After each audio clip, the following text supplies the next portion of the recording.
and starting to lose control by bouncing on the runway? Well, I don't know the exact circumstances of what exactly the problem was there with the winds. I know high winds do have a tendency to really redirect flight control surfaces and stuff like that. So it's just they'll just have to get the data exactly what their airspeed was, what the winds were at the time of the landing.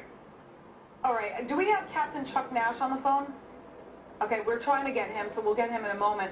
But you have flown into this airport. You tell us that there's a short runway and a long runway. If this plane were indeed flying in on a short runway, would it have had any time to be able to correct this? You know, I really don't know, because I'm not familiar with the plane that much, but it looks like it was a terrible accident. I have Captain John Ehrlich on the phone. He used to fly with American Airlines. You have flown in and out of this airport where this cargo plane, it was a FedEx cargo plane with a pilot and a co-pilot both killed. This FedEx cargo plane crash landing, and this video here that you're looking at is the aftermath. And you can see that live bug on the bottom left portion of your screen. That's not us saying that we're airing this live. This was actually aired live in Japan, and so was the surveillance video that eventually leaked out, and now we're watching it all over the world. Captain Ehrlich, if you could just tell me, you know, when you watch this surveillance video of the plane going down, and you're behind the wheel there, let's say you're the pilot of this plane, do you think that the pilot knew something was going wrong before he actually made contact with that runway? That's hard to say, but once you're into that particular situation, you're really, it's just hard. Yeah. Captain Ehrlich, if you could stand by. I have Captain Chuck Nash on the phone. He's a Fox News contributor. And Captain Nash, maybe you can explain to me a little more. I know you're familiar with the MD-11. That's the plane we're talking about here.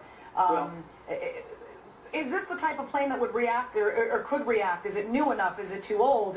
You know, what do you think about the plane having anything to do with the cause of this? Well, one of my dearest friends flies the MD-11, and we've talked about it.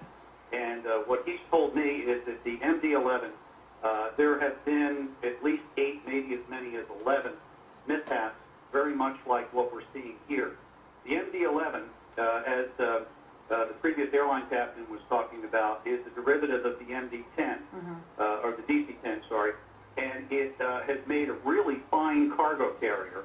But to get the range and the speed that they needed, the MD-11's tail was reduced in size. Now, when you do that, the horizontal stabilizers, which control the pitch of the aircraft, they are very small compared to other airplanes, and so therefore the pitch authority is reduced. Now, when you see the airplane land, and the winds probably did exacerbate the situation, but as the airplane lands, since they don't have pitch authority, as much pitch authority as perhaps they would like to have, the airplane pitches up, and then if the spoilers... Captain Nash, I have to interrupt you because I do want to sum up the plane crash in Butte, Montana, a small plane